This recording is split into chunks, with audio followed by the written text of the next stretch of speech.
সুপ্রভাত, কেমন আছো সবাই? আমি পম্পা আরও একটা নতুন ব্লগে তোমাদের স্বাগত জানাই। আজকে রবিবার আর এখন বাজে সকাল 10:05। এখন থেকেই আমি আমার ব্লগটা শুরু করছি। তোমরা ব্লগটা দেখো আর ব্লগের শেষে কেমন হয়েছে আমাকে কমেন্টস করে জানিও।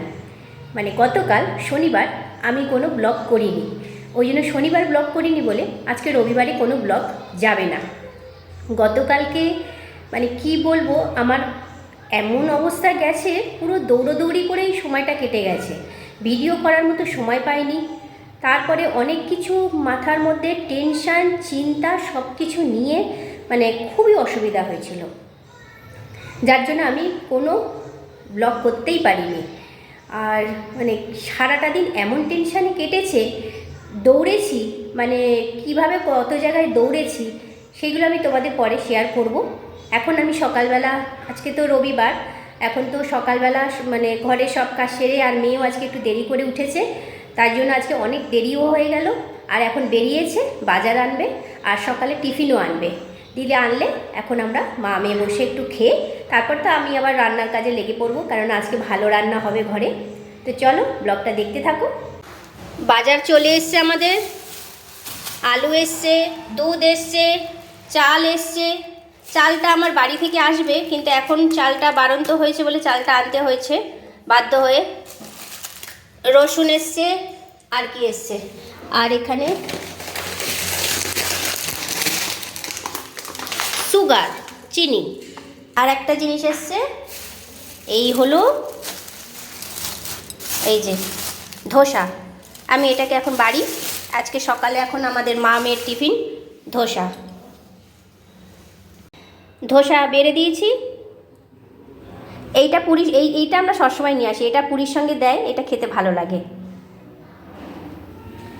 আর এখানে তো একটা খুব বড় জিনিস এসছে, এটাকে এখন আগে আমি খেয়ে নিই, তারপরে এটাকে এখন ধোয়া হবে। চায়ের বাসনও আছে, সব বাসন একবার টিফিন খেয়ে ধোবো। টিফিন খাওয়া তো হয়ে গেছে, এখন এই যে বাজারগুলো এনেছে এগুলোকে এখন সব গুছিয়ে তারপরে সবজি কাটবো। এখন ঘরও ঝাঁট দিইনি, ঘরটা এগুলো গুছিয়ে নিয়ে ঘরটা ঝাঁট দিয়ে তারপরে আবার রান্নার কাজে লেগে পড়বো। বাড়ি থেকে আগেরবার চালটা এনেছিলাম, ওটা বাড়ন্ত হয়েছে, ওই জন্য এইবারে আবার এখন চাল আনাতে হলো। এটা বাসমতি চালই, তোগুলো মেরেছে। এটা বললো 92 টাকা কেজি নিয়েছে।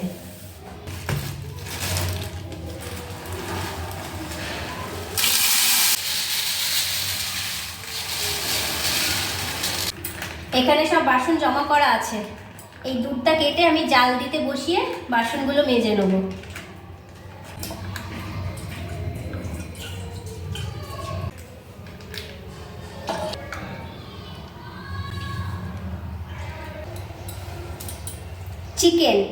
চিকেনটা একদম ঢেলে এখানে রেখেছি, এটাকে ধুয়ে নেব। আগে বাসনটা মেজে নেব, আর এই আদা রসুন ভিজিয়ে রেখে দিয়েছি। মাংস একদম ধুয়ে রেডি করে নিয়েছি, আর এখান থেকে কিছু এই যে একদম বোনলেস চিকেন যেগুলো বেছে রেখে দিয়েছি। এটা দেখি কি করব পরে, কারণ অনেকটাই মাংস, আর আমরা তো মাত্র দুজন মানুষ, তাও এখানে এখনও 1.5 কিলোর উপরে মাংস আছে। প্রথমে দিলাম টক দই, এটা 100 গ্রাম দই, তারপরে দেব আদা রসুন আর পেঁয়াজ।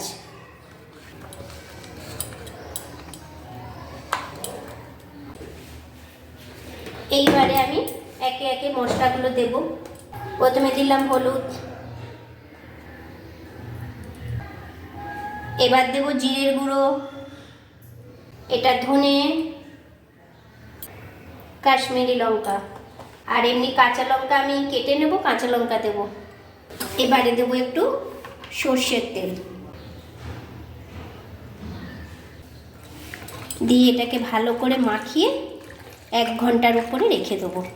আমি মাংসটা যখন ধুয়েছিলাম তখন পাতি লেবু আর ভিনিগার আর একটু উষ্ণ গরম জল দিয়ে মাংসটাকে বেশ কিছুক্ষণ ভিজিয়ে রেখেছিলাম, যাতে কি হবে, মাংসের যে গন্ধটা একটা থাকে না, একটা কীরকম, সেই গন্ধটাও চলে যাবে, আর ধোয়াটাও ফ্রেশভাবে ধোয়া হবে।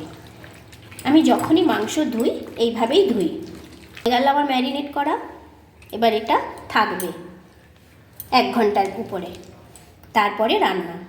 ততক্ষণ আমি বাকি কাজগুলো সেরে নেব। সব কেটে একদম রেডি করে নিয়েছি।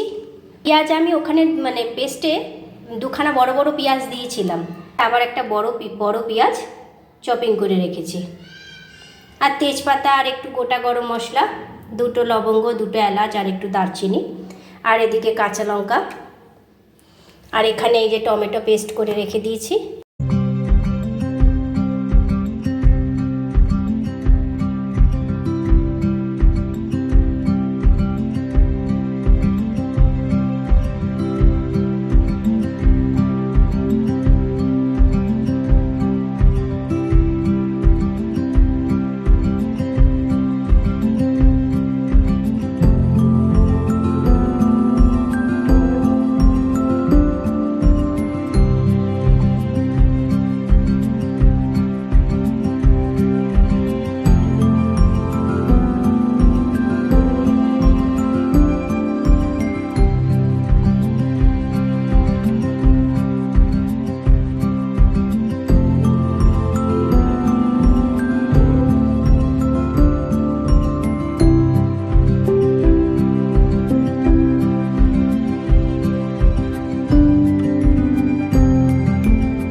মাংস হয়ে গেছে, এদিকে সাথে সাথে আমাদের বিরিয়ানিও চলে এসছে।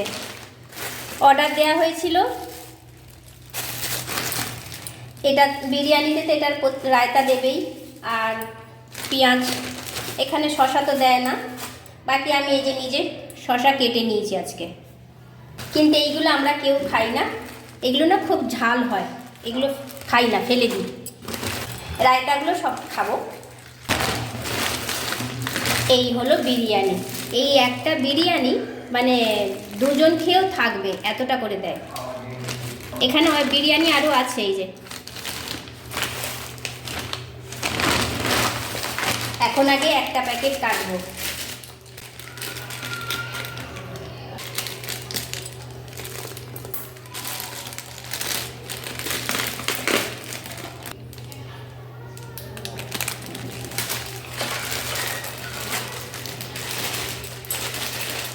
শুধু কোয়ান্টিটিটা দেখো কতটা বেশি, অনেক দেয়। মাংসের পিসটা দেখো কত বড় পিসটা। একটা বিরিয়ানি কেটে এই যে গুছিয়ে নিয়েছি। আমার মেয়ে পেঁয়াজ খায় না, ও শুধু শসা খাবে। আর এই আর একটা বিরিয়ানি আবার কাটছি।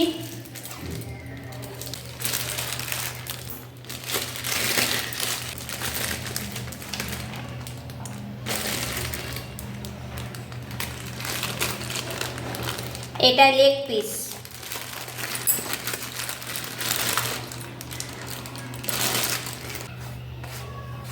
ব্যাস, এবার এটাতে মাংস তুলে নেব।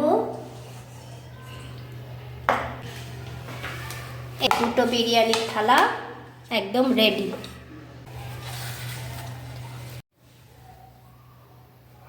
সেই দুপুরের পরে এখন আমি ক্যামেরাটা খুললাম। দুপুরবেলা রান্না করলাম, রান্না করে ভালো মতো খাওয়া দাওয়া করলাম। কিন্তু কি জানো, আজকে সকাল থেকে মাথাটা একটুখানি হালকা হালকা ব্যথা করছিল, সেটা আর আমি অতটা গুরুত্ব দিইনি। তারপরে দুপুরটা হতে মাথাটা একটু বাড়লো, তা ভাবলাম না, ওষুধ না খেলে আজকে আর হচ্ছে না। তাই খাওয়ার পরে আজকে খেতেও অনেকটা বেলা হয়ে গেছে, তাই খাওয়ার পরেই আমি একটা ওষুধ মানে আমার যে মাইগ্রেনের যে ওষুধ 2খানা ট্যাবলেট খেয়েই আমি একদম শুয়ে পড়েছিলাম। শুয়ে একটু আজকে ঘুমিয়েও পড়েছি, আর যদি না ঘুমাতাম তাহলে আজকে আর আমার মানে আবার অবস্থায় হয়ে যেত। যাই হোক, ট্যাবলেটটা খেয়েছি, খেয়ে শুয়েছি এখন বিকেলবেলা, তারপরে অনেকটা মানে একটুখানি মাথাটা হালকা হয়েছে। আর আজ সন্ধেবেলাও সে মানে ক্যামেরা আর খুলতে পারিনি, ভাল লাগছিল না, তাই চা খেলাম। চা খাওয়ার পরে একটু বসেছিলাম মা মেয়ে দুজনে একটু, তারপরে বাড়িতে তো সারাক্ষণ আমাদের কল হয়, ভিডিও কল হচ্ছে, এমনি কল হচ্ছে, সারাক্ষণ ফোনে আমরা কলেই থাকি কর্তাবাবুর সঙ্গে। রাত্রিরেও যে বিরিয়ানি ছিল সেই বিরিয়ানিটা এখন বাড়া হচ্ছে, কারণ আজকে মেয়ে তাড়াতাড়ি খাবে।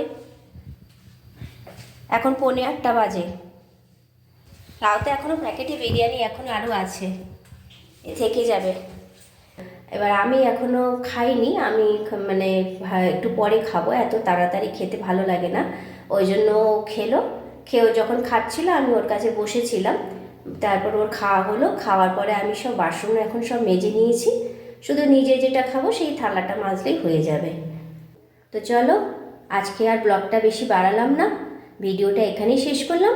দেখা হচ্ছে পরের ভিডিওতে। ভিডিওটা কেমন লাগলো তোমরা সবাই কমেন্টস করে জানিও, ভালো লাগলে একটা লাইক করে দিও। তো আজকের মতো এখানেই রাখলাম, সবাই ভালো থেকো, সুস্থ থেকো, টাটা।